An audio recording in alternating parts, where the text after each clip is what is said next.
माननीय श्री शक्ति सिंह गोहिल। धन्यवाद उपसभापति महोदय। माननीय वित्त मंत्री जी जो इंश्योरेंस अमेंडमेंट बिल लेके आई है, माननीय उपसभापति महोदय, मैं ये कहना चाहूंगा कि लेजिस्लेशन का बिजनेस बहुत सीरियस बिजनेस है। अगर कोई क्वेश्चन आर, कोई जीरो आवर्स उधर में कुछ बात हो गई, उसकी आयु अल्पजीवी होती है, पर कानून बनता है उसकी फार फैच इफेक्ट होती है, लंबे समय तक उसकी असर रहती है। और इसीलिए कानून का कोई भी काम लेके सरकार आए तो उसे सीरियसनेस दिखानी चाहिए। सर, आज हमारी परंपराओं के हिसाब से लिस्ट ऑफ बिजनेस आता है,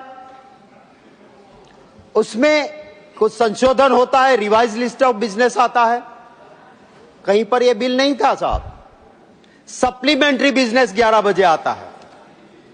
क्या हड़बड़ी थी भाई आपको इसकी इतनी? ये मेंबर्स के भी अधिकार है और इस चेयर की ये फर्ज है कि मेंबर के अधिकारों को प्रोटेक्ट करें। सर, क्या 11 बजे आप कहोगे कि इस बिल पे डिस्कशन होगा और मेंबर्स सारा काम छोड़ के इसके ऊपर लगे? मैं सरकार को आपके जरिए अनुरोध करना चाहता हूं कि लेजिस्लेशन के बिजनेस में इस तरह की बात नहीं होनी चाहिए। मेंबर्स को उतना पूरा अधिकार है और इसलिए लेजिस्लेशन के बिजनेस में सरकार सीरियस बने। सर, हम वक्त के साथ बदलाव की कांग्रेस कभी विरोधी नहीं रही, पर हमने हर वक्त ये कोशिश की कि सबसे पहले प्रॉफिट नहीं, जनता का प्रोटेक्शन देखा है। और प्रॉफिट ओरिएंटेड काम नहीं, सर्विस ओरिएंटेड काम कैसे हो, वो हर वक्त कांग्रेस पार्टी ने देखा है। और एलआईसी इसका सबसे बड़ा नमूना है सर, कि एलआईसी बनने के बाद वो प्रोटेक्शन और सर्विस ओरिएंटेड मुनाफा कमाने वाला कॉरपोरेशन नहीं, पर लोगों की चिंता करने वाला कॉरपोरेशन बना। सर, हमने भी कोशिश की थी, हमारी सरकार थी, पर एक मनमोहन सिंह जी जैसे प्रधानमंत्री थे, यूपीए का नेतृत्व सोनिया गांधी जी के पास था और उस यूपीए में एक चिंता थी कि लोगों के लिए और क्या बदलाव करें, पर साथ ही साथ हमने एक कोशिश की थी कि उसके ऊपर कंट्रोल रहे। अगर एफडीआई आती है तो एलआईसी को मार ना दे, अगर एफडीआई आती है तो सिर्फ मुनाफा कमाने वाली संस्था ना बन जाए। और 100% एफडीआई के हम विरोधी रहे। हमने कहा कि 26% से 49%, पूरा 50 भी नहीं, 49 करना है। सर, आज हम यहां बैठ के लोकतांत्रिक परंपरा की बात करते हैं, ऐसा नहीं है। हमारा इतिहास देखिए सर, उस वक्त यूपीए के पास बहुमत था। हम चाहते 49% एफडीआई का बिल आप चिल्लाते रहो और बहुमत से पास कर दो, वो एटीट्यूड यूपीए गवर्नमेंट ने नहीं रखा। हमने ऑपोजिशन के साथ संवाद किया, संघर्ष नहीं किया।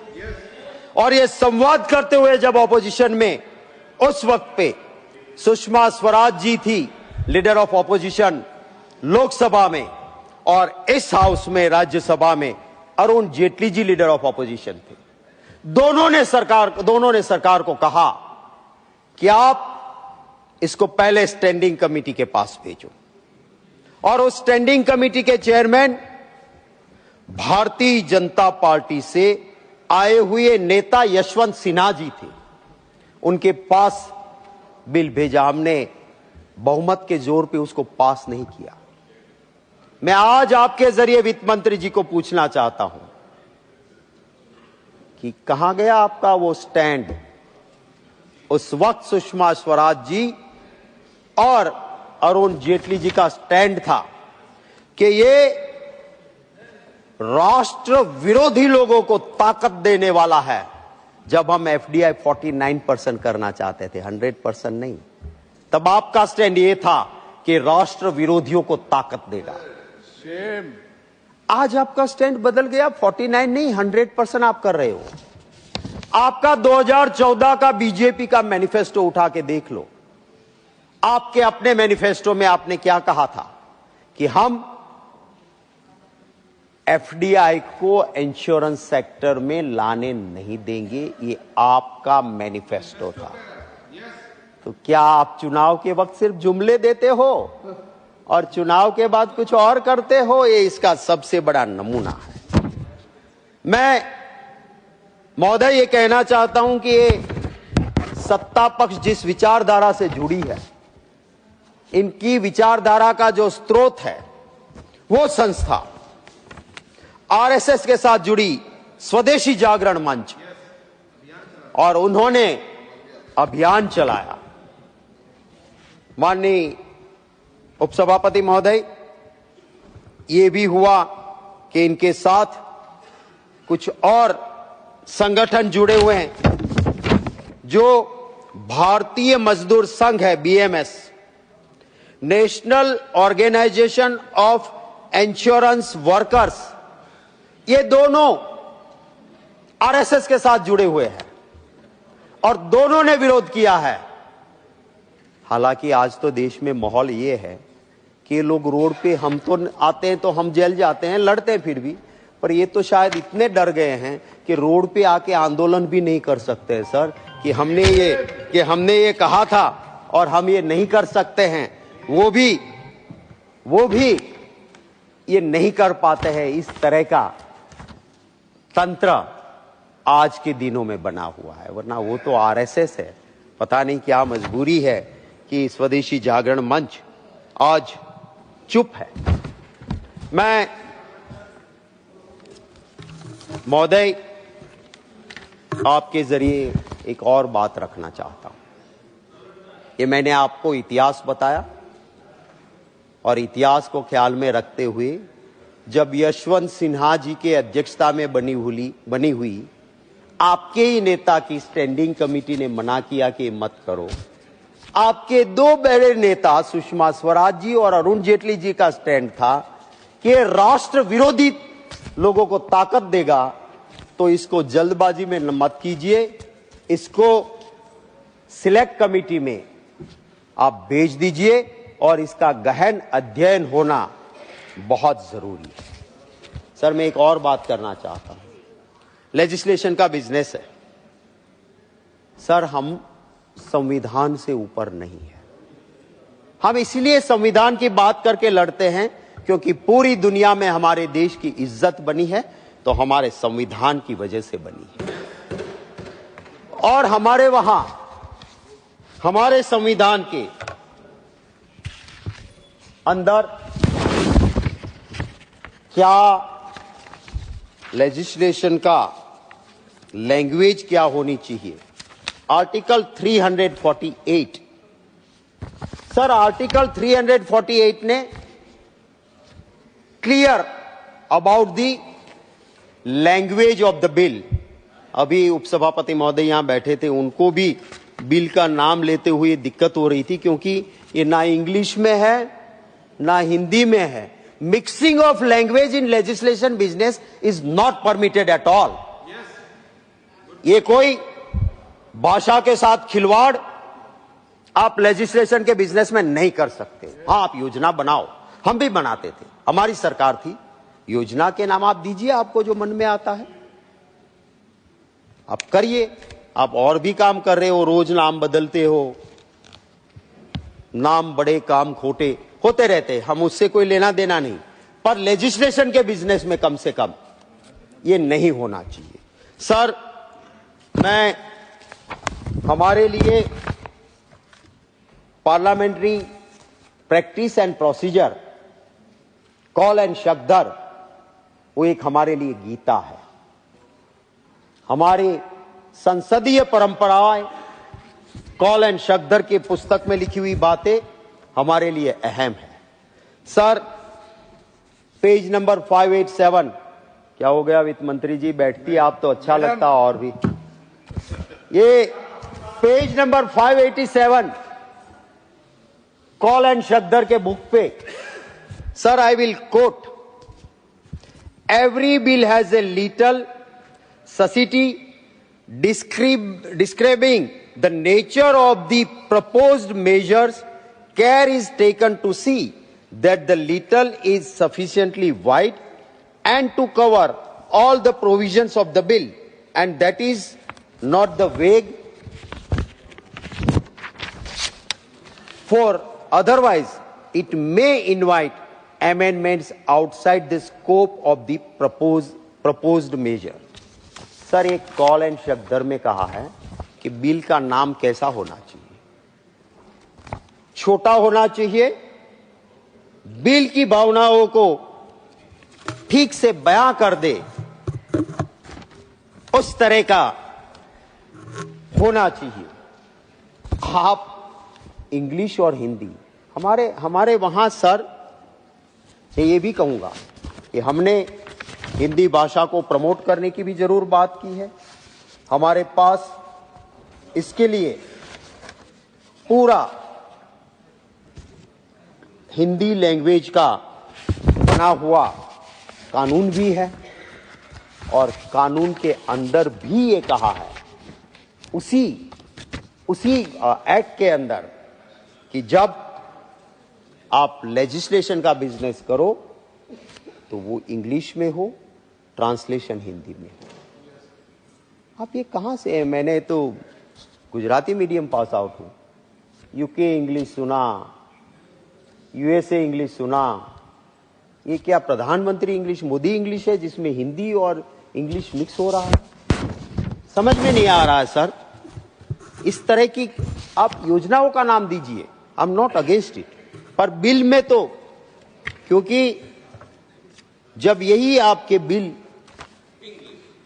हाँ, इंग्लिश, सो सर, दूसरा मैं आपको ये कहना चाहता हूं कि ये LIC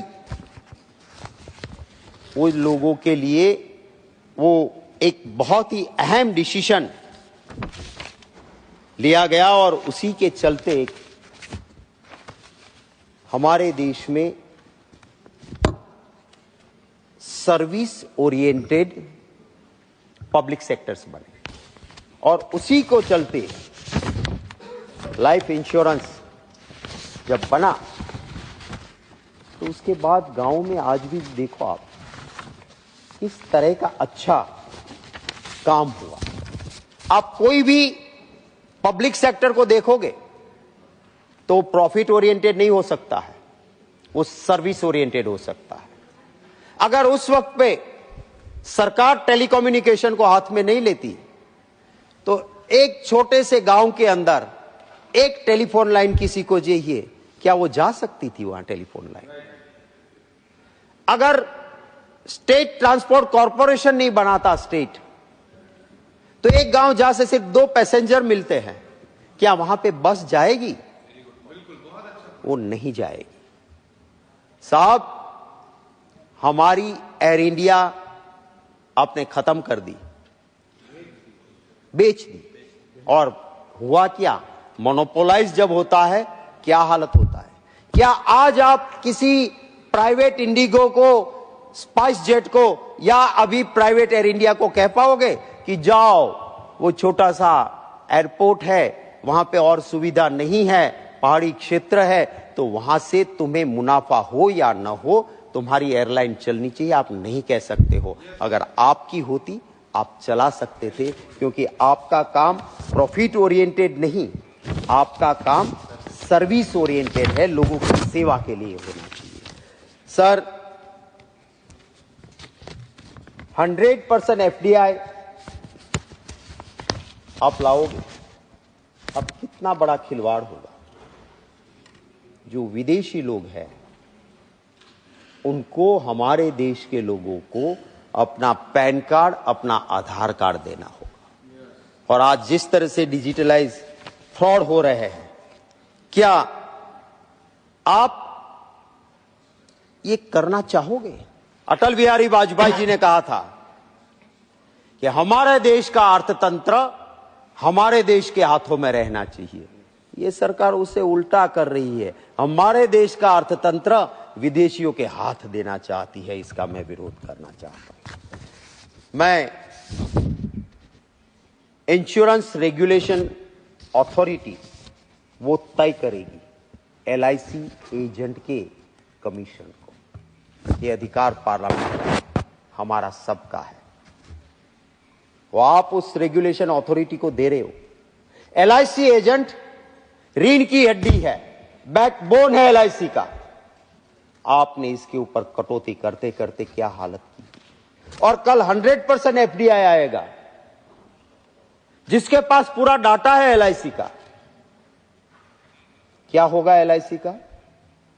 इस सुरक्षा नहीं है, बहुत बड़ा खतरा है और इसका नुकसान होगा।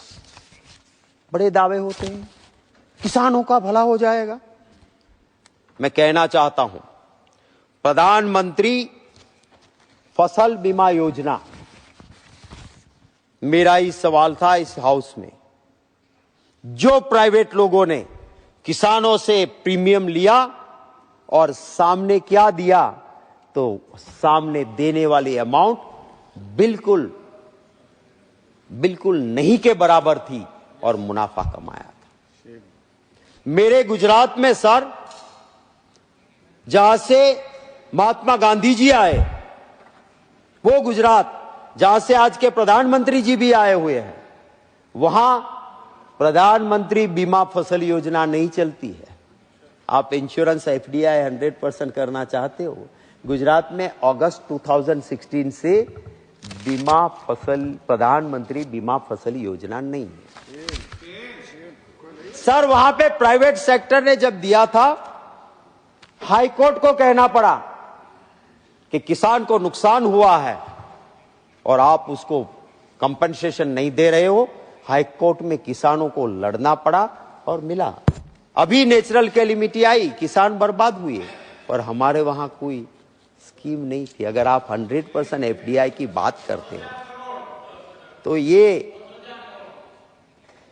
ये कहां से हुआ?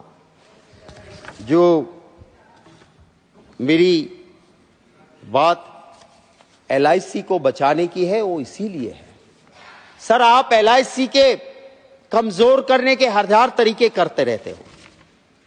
एक मुड़ीपति को एलआईसी के पैसे आपने दे दिए क्योंकि वो आपके करीबी है। सर, ये नहीं होना चाहिए। आपके लिए इस तरह की चीजें नहीं होनी। सर, इस देश जब आजाद हुआ, देश में सुई नहीं बनती थी। सर, देश में बाहर से पीएल 480 गेहूं लाने पड़ते थे, पर आने वाली सरकार ने अंग्रेजों को सिर्फ गाली देने का काम नहीं किया कि मित्रों क्या करें, अंग्रेजों ने खड्डे खोड़े हैं, हम कुछ नहीं कर सकते हैं। उन्होंने काम किया, जहां सुई नहीं बनती थी हवाई जहाज बनने लगे, जहां पे बाहर से गेहूं लाना पड़ता था वहां दान के भंडार बना दिए। ग्रीन रेवोल्यूशन हुआ, काम करके दिया। सर, दूसरे को गाली, अभी इतने साल के बाद भी कांग्रेस को गाली दोगे? आप ही नहीं करोगे कुछ, कहां जाएंगे? सर, 1956 नेशनलाइज किया लाइफ इंश्योरेंस का, पंडित जवाहरलाल नेहरू जी, और उसके बाद हर गांव में एलआईसी पहुंची, लोगों को सुरक्षा मिली। 1972 इंदिरा जी ने जनरल इंश्योरेंस का नेशनलाइजेशन किया। सर, आप देखिए तो सही, वो सरकार कदम किसके लिए उठाती थी? वो एक वक्त था कि बैंक के दरवाजे पास अगर कोई चप्पल पहना हुआ है, फटे कपड़े वाला दिखता था तो शक की निगाहों से दिखा जाता था और उसको पकड़ के सिक्योरिटी ले जाती थी। वहां बैंकों का नेशनलाइजेशन करके बैंकों के दरवाजे आम हिंदुस्तानी गरीब किसान के लिए खोल दिए। वो काम किया है। सर, आप उल्टा कर रहे हो उससे। आप 100% एफडीआई लाके जो नेशनलाइज की हुई लाइफ इंश्योरेंस, नेशनलाइज किया हुआ जनरल इंश्योरेंस कंपनीज, इनको आप खत्म कर दो, और इससे हो सकता है कि आपकी एफडीआई से, माने बिल का जो हिंदी इंग्लिश मिक्स वाला नाम है, उसके हिसाब से तो यही लगता है कि एफडीआई सबका बीमा और एफडीआई सबकी सुरक्षा। तो क्या एफडीआई ही रक्षा करेगी? आप क्या करोगे? अरे आप स्ट्रेंथन करो अपने उन पब्लिक सेक्टर्स को जो प्रॉफिट ओरिएंटेड नहीं है, जो सर्विस ओरिएंटेड है, उनको स्ट्रेंथन करिए आप, तब हम कहेंगे कि आप एक सही काम कर रहे हो। सर, मैं हमारे वित्त मंत्री जी से कहना चाहता हूं, आप 100% एफडीआई लेके जब आ रहे हो और आप बार बार कहते हो इससे लोगों का कल्याण हो जाएगा, पता नहीं ये सरकार 10, 15, 20 साल के बाद का ख्वाब आज दिखाती है। उसी में कहते कि 48 में सबका बीमा हो जाएगा। तो भाई आज ही सब जोखिम में जी रहे हैं, आप चिंता करो उसकी कि आज तो लोकतंत्र का बीमा लेने की जरूरत, संविधान का बीमा लेने की, ये नौबत के बीच में हम सब जी रहे हैं। सर, मैं ये कहना चाहता हूं कि आप बीआईडी मॉडल करिए जो महाराष्ट्र ने करके दिया था, कि जो इंश्योरेंस कंपनी प्रीमियम लेती है सर और रिटर्न देती है, उसका मुनाफा का अपर कैप, इससे ज्यादा मुनाफा होगा तो वो पैसा वो कंपनी नहीं ले पाएगी। वो उनको जिसने प्रीमियम भरा है उसको रिबेट भी मिलेगा और बाकी सरकार में पैसे आएंगे। तो अपर कैप आप बना दीजिए कि मुनाफे की 100% एफडीआई की जल्दबाजी मत कीजिए, इसमें एक क्लॉज डालिए। सर, आप बात करते हो कभी कभी बहुत बहुत जोरों से बात करते हैं और कहते हैं कि हमने लोगों के लिए हेल्थ इंश्योरेंस इतना बढ़िया कर दिया है और अब उन्हीं की वजह से देश में सब सलामत हो गया है। देखा है आपने, वो 5 लाख का आपका कार्ड है। आज कोई कैंसर का पेशेंट जाता है, उसका एक इंजेक्शन 2 लाख का आता है और 17-21 इंजेक्शन उसे लिखे जाते हैं। आपका वो आरोग्य, पता नहीं क्या नाम है उसका, बड़े नाम देने में तो आप बड़े माहिर हो, आयुष्मान भारत। और हमारे अहमदाबाद की उस ख्याति हॉस्पिटल में आयुष्मान ने लोगों के आयुष्य खत्म कर दिए। आयुष्मान कार्ड है तो ले आओ, हार्ट में स्टेंट लगाने की जरूरत नहीं है, फिर भी उसको सुला दिया और एक साथ कई लोग आयुष्मान के चलते आयुष्मान नहीं रहे और आयुष्य उनका चला गया। क्या नीति आयोग को भी आप नहीं मानोगे? नीति आयोग ने, आज आप एक बार कह रहे हो कि आयुष्मान से सब सलामत है, नीति आयोग कहता है 48 to 50% आज लोग अपनी जेब से पैसे देते हैं, आपका आयुष्मान नहीं। और ये आंकड़ा मेरा नहीं है, ये नीति आयोग का कहना है। सर, मैं आपके जरिए वित्त मंत्री जी से कहूंगा, 1 मिनट है, जल्दबाजी मत करें, आप इसको सिलेक्ट कमेटी को ये बिल भेजिए। ऐसा मत सोचिए कि आपके पहले जो आपकी पार्टी के बड़े बड़े नेता रहे, आप ये अभी ये साबित कर रहे हो कि अरुण जेटली जी और सुषमा स्वराज जी बिल्कुल गलत थे। यशवंत सिन्हा जी जिन्होंने कमेटी हेड की, वो बिल्कुल गलत थे। वो 49 पे मना कर रहे तो हम तो कहते कि 100% हम लाएंगे एफडीआई। अटल बिहारी वाजपेयी जी इस बात के विरोधी थे। तो क्या आप कौन सी, आप जहां से आपके विचार निकलते हैं ऐसा माना जाता है, वो आरएसएस भी इसके खिलाफ है, उसकी भगिनी संस्थाएं विरोध कर रही है। तो मैं वित्त मंत्री जी से इस बिल का विरोध करते हुए यही अनुरोध करूंगा कि इसको सिलेक्ट कमेटी में सौंपा जाए, इसकी ठीक से जांच होनी चाहिए और कोई ना कोई कंट्रोल के बिना सिर्फ दो चार सीईओ या मैनेजर रखने से आप ये मत मानो कि आपका कंट्रोल रहेगा। 100% एफडीआई लाने के बाद इस देश के इस क्षेत्र को आप विदेशियों के हाथ सौंप रहे हो, इसलिए मैं इसका विरोध कर रहा हूं। Thank you sir.